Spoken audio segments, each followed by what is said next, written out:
@EKHARINOS.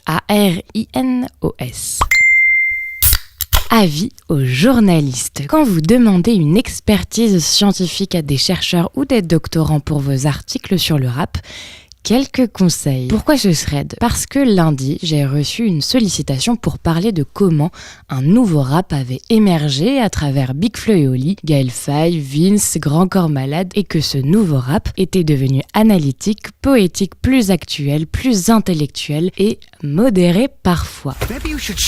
Et mercredi, on me transfère une demande strictement inverse sur, je cite, « Évolution des textes de rap de la vie de tous, y compris des rappeurs, sont de plus en plus violents et crus. » Calmos, les amis. Quelques conseils donc, parce que souvent je me rends compte que les jeunes pigistes à qui on refile ces sujets ne sont pas forcément entièrement responsables de ces angles pourris. 1. À moins d'avoir une putain d'étude quantitative sur les paroles de, sinon tous, du moins une partie représentative de la production actuelle du rap, notre parole de scientifique n'a aucune valeur. Interviewez un journaliste spécialisé qui donnera son avis éclairé, pas un sociologue. 2. C'est pas parce que les violences sexuelles font du clic que vous devez faire un 50e sujet sur pourquoi les rappeurs, entendre a fortiori noirs et arabes, sont misogynes. 3. C'est encore moins pour cette raison que vous devez songer aux chercheuses meufs uniquement pour ce type d'angle et que vous allez chercher direct les mecs quand il s'agit de parler d'autre chose. 4. Lisez les travaux des personnes que vous contactez et évitez de les interroger sur une chose qu'ils ont passé leur temps et usé leur intelligence à combattre. 5. Évitez les sujets du genre « Que pouvez-vous nous dire de l'islam à partir de ce clip avec des couteaux par des ados de 13 ans à Sarcelles ?»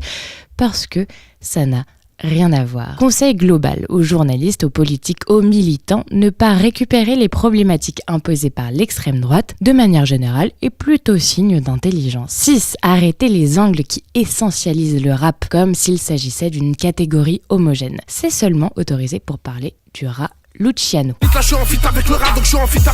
Parce que la seule réponse pas trop débile à une question du genre est-ce que le rap est tel ou tel truc, c'est ça dépend. Et vous ne ferez pas un papier de ouf avec ça. 7. Stop au truc, le rap a cessé d'être analphabète et s'est civilisé comme en témoigne un série nom de rappeur blanc de classe moyenne qui fait des références à Proust dans ses textes. 8. Travailler sur le rap ne signifie pas être spécialiste des adolescents. Donc pas tout le monde pourra répondre sur cette question. Est-ce que les jeunes sont devenus débiles à cause de Jul ?